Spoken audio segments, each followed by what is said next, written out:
Hello, कैसे हैं आप सभी लोग। नमस्कार आप सभी को।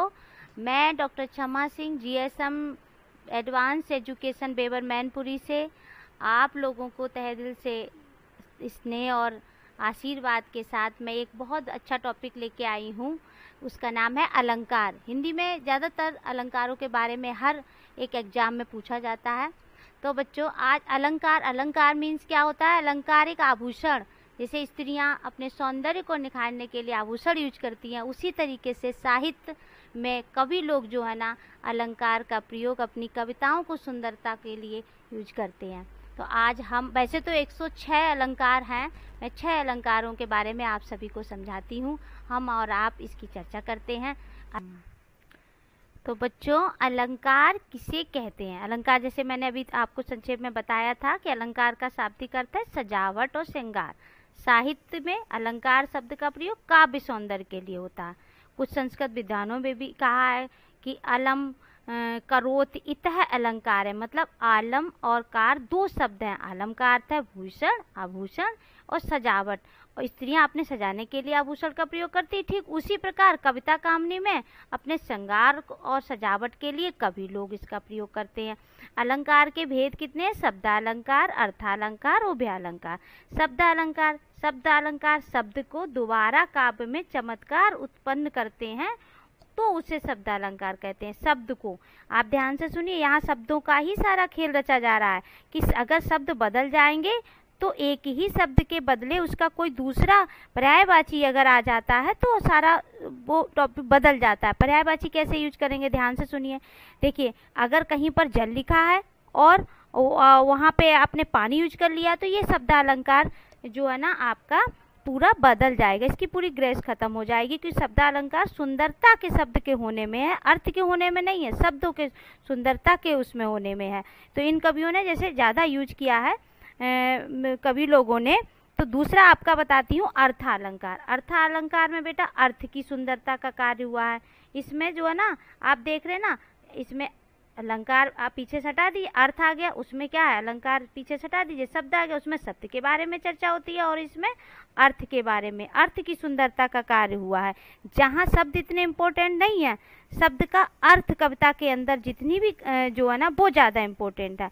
इन कवियों ने ज़्यादा यूज किया है अर्थालंकार को, ज़्यादा ही यूज किया, लेकिन ज़्यादा से ज़्यादा कविताएं हमारी अर्थालंकार में लिखी है। ऐसा नहीं शब्दालंकार का यूज नहीं हुआ, लेकिन ज़्यादातर अर्थालंकार का यूज हुआ है। तो हम लोग जो है ना, अब दूसरा आपका उभयालंकार, ये दोनों का मिक्सर ही उभयालंकार है, जहाँ पे शब्द और अर्थ दोनों का ही मिश्रण होता है, उसे हम लोग उभयालंकार कहते हैं। शब्दालंकार के बच्चों भेद हैं अनुप्रास अलंकार, यमक अलंकार, श्लेष अलंकार, वक्रोंत, विपसा। तो हम लोग ज़्यादातर हमारे सिलेबस में अनुप्रास, यमक और श्लेष की चर्चा करती है। तो अनुप्रास अलंकार जो है ना उसके परिभाषा है जहाँ व्यंजनों की आवृत्ति ध्वनि सौंदर्य को बढ़ाए वहाँ अनुप्रास अलंकार होता है। व्यंजनों की आवृत्ति, व्यंजन जो है ना आपके बार बार आते हैं, वहाँ पे अनुप्रास अलंकार होता है। कोई भी व्यंजन आप देख लीजिए, तरन, तनुजा, तट, तमाल, तरवर, छाय, यहाँ पर ता का वर्ण है ना बार बार यूज हुआ है, तो यहाँ पे आपका व्यंजन चमक गई, चपला, चमचम, तो यहाँ पर भी बेटा चमक गई में क्या है, बार बार चा का वर्णन हुआ है। चपला मीन्स होती बिजली, तो ये जो है ना बार बार चमक रही है बिजली, तो यहाँ पे आपका अनुप्रास अलंकार हो गया। और आपको बेटा अनुप्रास अलंकार के भेद भी 6 का अनुप्रास, 5 भेद हैं। 6 का अनुप्रास है, वृत्य अनुप्रास है, श्रुत्य अनुप्रास है, लाटा अनुप्रास है, अनत्य अनुप्रास है। लेकिन इनकी सबकी परिभाषाएं आपकी वो एक ही होती हैं, क्योंकि अनुप्रास में भेद 5 हैं, लेकिन परिभाषा में आपकी यही है कि जहाँ व्यंजनों की आवृत्ति हो, चाहे चाहो, काहो, पाहो, जहाँ व्यंजन आएंगे वहाँ पे बार बार आवृत्ति होगी। आवृत्ति मीन्स होता है बार बार आना, तो वहाँ पे अनुप्रास अलंकार होता है। अब बच्चों में आपको यमक अलंकार के बारे में, यमक अलंकार, तो यमक अलंकार में जब कविता में एक ही शब्द 2 या 2 से अधिक बार आए और वहाँ उसका अर्थ हर बार भिन्न हो, वहाँ यमक अलंकार कहते हैं। जैसे कह कब बेनी बेनी ब्याल की चुराई लीनी। अब जिसमें क्या हुआ, जिसमें कवि क्या कह रहा है, इसका अर्थ समझिए, कवि कह रहा है राम वृक्ष बेनीपुरी, जिनका चर्चा चली है एक में कि जिनका नाम है राम वृक्ष बेनीपुरी जी, जो अपनी कविता में कह रहे हैं मैं कह रहा हूँ, बस यही है। कहे कवि बेनी, तो कविता में क्या कह रहे हैं कि बेनी ब्याल की चुराई लीनी, एक महिला की सुंदरता का वर्णन कहते हुए। बेनी का मतलब क्या है? बेनी का मतलब एक चोटी होता है। एक महिला जो है उसकी इतनी सुंदर चोटी है, देखने में लगती है जैसे जैसे ब्याल की चुराई। ऐसा लग रहा है कि किसी ने सांप का शरीर यहाँ चुरा लिया हो, लंबा सा लहराता हुआ सांप हो। या फिर दूसरा अर्थ क्या निकल रहा है? दूसरा अर्थ निकल रहा है कहीं जो है ना, दूसरा पर्यायवाची, उसका अर्थ होता है शेर। ब्याल का अर्थ दूसरा पर्यायवाची क्या होता है? शेर। तो ये भी ऐसा भी लग रहा है, जो चोटी जो है, भारी भरकम सी चोटी जो है, जो ऐसे जैसे शेर की पूंछ रोएदार होती है ना, तथा बहुत भारी भरकम सी होती है। तो वो जो बेनीपुरी जी कह रहे हैं, हमारी कवि कह रहे हैं, वो कह रहे हैं कि एक महिला की चोटी ऐसी लगती है जैसे ब्याल से, सांप से उस चोटी को चुरा लिया हो। बेनी का मतलब दो बार आया, एक बेनी हमारे कवि आ गए और दूसरी बेनी का मतलब चोटी आ गया। दूसरा आपका इसमें वैसे तो बहुत सारे आपके उदाहरण हैं। तो ये देखिए, जे 3 बेर खाती थी, ते 3 बेर खाती है। अब देखिए 3 बेर खाती थी, जे 3 बार क्या होता है? बार, टाइम, सुबह दोपहर शाम, टाइम। तो 3 बेर की चर्चा करें, तीन जो है ना हमारा टाइमिंग है, सुबह दोपहर शाम की 3 बार। तो 3 बार खाती थी, पर अब वो 3 बेर खाती है, मतलब अब वो 3 सिर्फ बेर खाती। बेर क्या है? बेर एक फल है, फल का दाना है, जो हम लोग कहते हैं बेर जो है ना हमारा फल माना जाता है, और एक तरफ बेर का अर्थ बार है। तो इनमें अर्थ हमारा बदल जाता है। एक ही शब्द 2 या 2 से अधिक बार आए तो और अर्थ बार बार भिन्न हो जाए, बदल जाए, वहाँ पे यमक अलंकार होता है। दूसरा बच्चा आपको हम लोग समझाते हैं श्लेष अलंकार। श्लेष अलंकार का अर्थ क्या होता है? श्लेष का अर्थ है चिपकना।